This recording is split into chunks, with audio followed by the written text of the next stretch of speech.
ఒక వ్యక్తి అన్న ఒక ఉద్యోగం కోసం ఆ డిగ్రీ అయిపోయినా కావచ్చు, డిగ్రీ కాకపోయినా కావచ్చు, నోటిఫికేషన్ వస్తే నేను ఈ నోటిఫికేషన్ ఇంటర్మీడియట్ పాస్ అయినోడు కానిస్టేబుల్, డిగ్రీ పాస్ అయినోడు ఎస్ఐ, గ్రూప్ 2, గ్రూప్ 1, గ్రూప్ 3 ఇలా ఏదో ఒక టీచర్, డిఎస్సి కావచ్చు, ఈ ఉద్యోగాలకు వాళ్ళు ప్రిపేర్ కావాలంటే ఖచ్చితంగా వాళ్ళు ఇల్లు వదిలిపెట్టి బయటికి రావాలన్న. 100%. ఇల్లు వదిలిపెట్టి బయటికి రావాలంటే వాళ్ళు కోచింగ్ సెంటర్లో జాయిన్ కావడమో, బయట ఏదైనా సిటీలో రూమ్ తీసుకోవడమో, ఎందుకంటే అక్కడ వాళ్ళకి రిసోర్సెస్ ఉండవు, అక్కడ వాళ్ళు ఇవన్నీ ప్రిపరేషన్ చేయలేరు, వాళ్ళకి అక్కడ కాంపిటీషన్ ఉండదు, కాబట్టి వాళ్ళు రిసోర్స్ ఉన్న దగ్గరికి వాళ్ళు సిటీకి వస్తారన్న.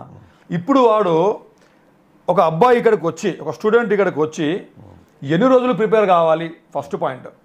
ఒకవేళ కొన్ని డబ్బులు తీసుకొని వాళ్ళ అమ్మ ఒంటి మీద ఉన్న బంగారమో ఏదో ఒకటి అమ్ముకోనో ఏదో ఒకటి చేసి వాడు వచ్చినా కూడా హాస్టల్ ఫీజులు కట్టుకుంటూ, కోచింగ్ సెంటర్లకు డబ్బులు కట్టుకుంటూ, వాడు వేరే వేరే రకాల ఖర్చులు అక్కడ ఉంటాయి, అవన్నీ ఖర్చులను భరిస్తూ ఒకవైపు ఏమో వీడు ఇంటి దగ్గర ఉంటే వీడు పని చేస్తే ఆ రెవెన్యూ కోసం, ఆ రెవెన్యూ జనరేట్ అయితే వాళ్ళ ఇల్లు గడిచేది.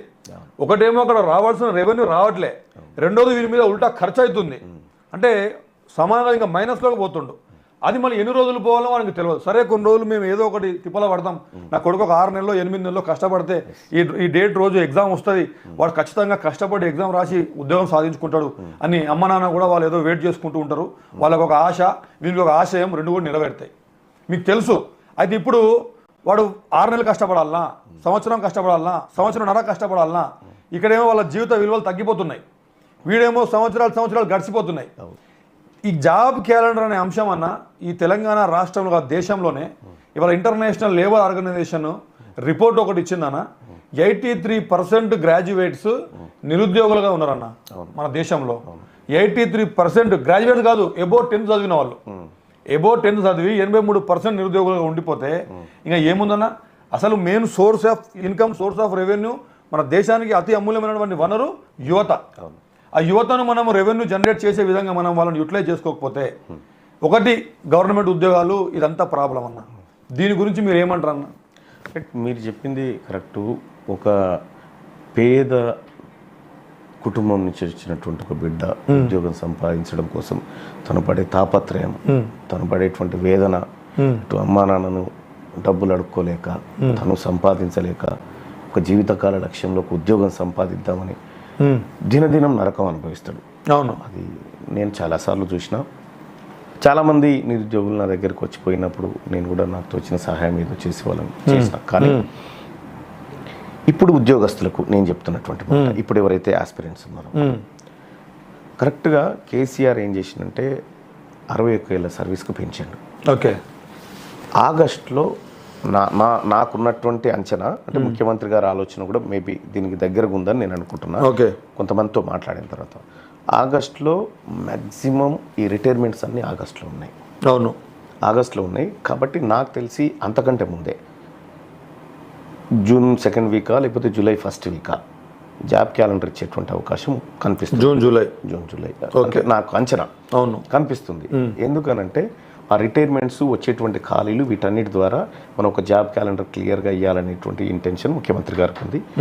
నాకు తెలిసి ఆ జాబ్ క్యాలెండర్ అనేది నేను అనుకుంటున్నా దాని ప్రకారం జూలై కల్లా కావచ్చు. నేను అనుకుంటున్నా. దీని గురించి మీరు మాట్లాడతారన్నా?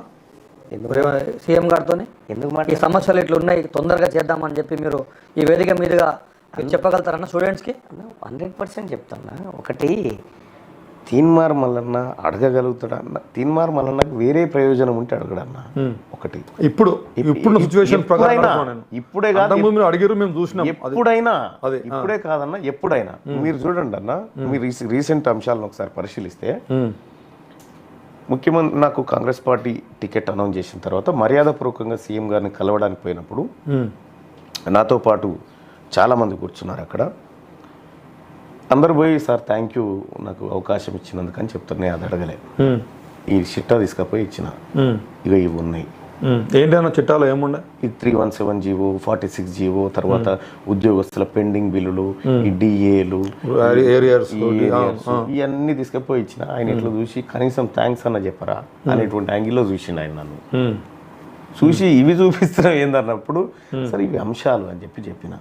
అంటే నాకు ఇప్పుడున్నటువంటి ఇప్పుడున్నటువంటి రాబోతున్నటువంటి పట్టభద్రుల ఎమ్మెల్సీ ఎన్నిక అంత ఆషామాషిది కాదు, చాలా బాధ్యతతో కూడినటువంటి అంశం. నా ముందు అనేకమైనటువంటి అంశాలు ఉన్నాయి. అవును. ఈ అంశాల్లో ఏ ఒక్క అంశంతో కూడా కాంగ్రెస్ పార్టీ ఏదైతే ప్రజలకు నిరుద్యోగులకు హామీ ఇచ్చిందో వాటన్నిటికీ నేను బాధ్యత వహించాల్సిన స్థానంలోకి పోతా ఉన్నా. కాబట్టి 100% నేనే లయబుల్ అవుతా, నేనే ముఖ్యమంత్రి గారిని అడిగి చేయించాలి. 46 జియో అనే అంశం మీరు మాట్లాడారు కాబట్టి అడుగుతున్నాను.